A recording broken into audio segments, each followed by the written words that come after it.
নমস্কার। আজকের আয়োজন কালপুরুষ রাশিচক্রের দশম রাশি ধনু রাশি। ধনু রাশি হচ্ছে বৃহস্পতির রাশি এবং 2025 মঙ্গলের বছর। ধনু রাশি ও লগ্ন সাপেক্ষে মঙ্গল হচ্ছে পঞ্চমপতি এবং দ্বাদশপতি।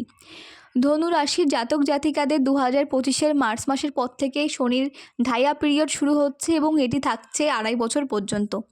বছরের শুরু থেকেই যেহেতু আপনাদের রাহু চতুর্থভাবে এবং কেতু দশমভাবে থাকছে, চতুর্থ ভাব হচ্ছে মাতৃস্থান, তাই বছরের প্রথম থেকে সারা বছর আপনাদের কিন্তু আপনাদের মা, শাশুড়ি, দিদি, মাতৃতুল্য যে কোনো ব্যক্তির স্বাস্থ্যের দিকে যথেষ্ট খেয়াল রাখতে হবে। কোনো রকম অপারেশন হতে পারে, স্বাস্থ্যের জন্য কিন্তু আপনাদের ছোটাছুটি হতে পারে। তো এই সময় এই বছরটা গোটাই আপনাদের মাতৃতুল্য সবার স্বাস্থ্যের দিকে নজর দিতে হবে।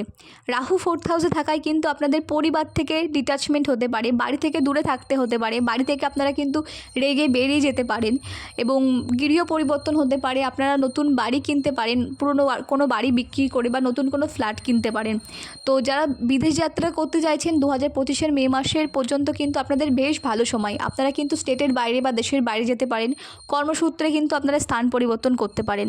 10th হাউসে কেতু থাকায় কিন্তু আপনাদের অফিস পলিটিক্সের জায়গা তৈরি হচ্ছে। আপনারা কিন্তু চাকরি পরিবর্তন করতে পারেন। চাকরি পরিবর্তন করলে কিন্তু আপনারা বাড়ি থেকে দূরে, স্টেটের বাইরে বা বাড়ি থেকে মোটামুটি 100-200 কিলোমিটার দূরে কিন্তু চাকরি পরিবর্তন করতে পারেন। বাড়ি থেকে এই সময় মোটামুটি দূরে থাকাই আপনাদের ভালো হবে। এবং আপনাদের মে মাসের পর থেকে রাহু আপনাদের 3rd হাউসে এবং কেতু যখন 9th হাউসে প্রবেশ করবে, 9th হাউসে কেতু প্রবেশ করার জন্য কিন্তু আপনাদের বেশ স্পিরিচুয়াল ভ্রমণ হবে, আপনারা বেশ স্পিরিচুয়াল গুরু সান্নিধ্য পাবেন।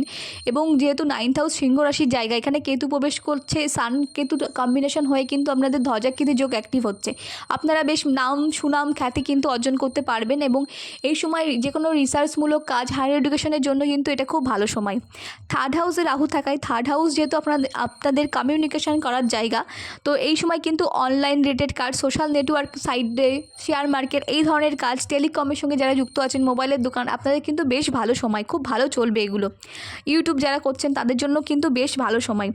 এবং এই সময় কিন্তু আপনাদের যে কোনো অনলাইন রিলেটেড কাজ, নতুন কোনো বন্ধু হতে পারে, বিভিন্ন বন্ধু হবে, কিন্তু আপনাদের কিন্তু ভুলভাল বন্ধু কিন্তু এই সময় তৈরি হতে পারে।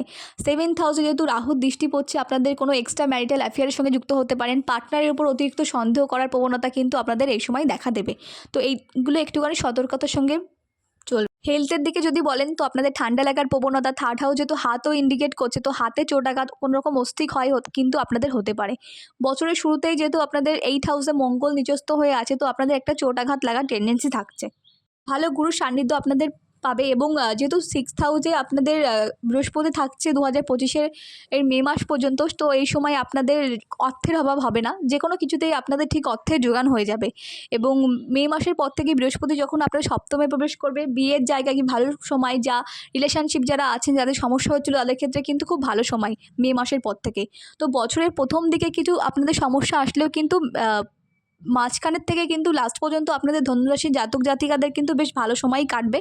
তো আপনাদের চিন্তার কোনো কারণ নেই, প্রথম দিক থেকে একটু মেনটেন করে চলবেন, তো গোটা বছর আপনাদের বেশ ভালো সময় কাটবে। ধন্যবাদ।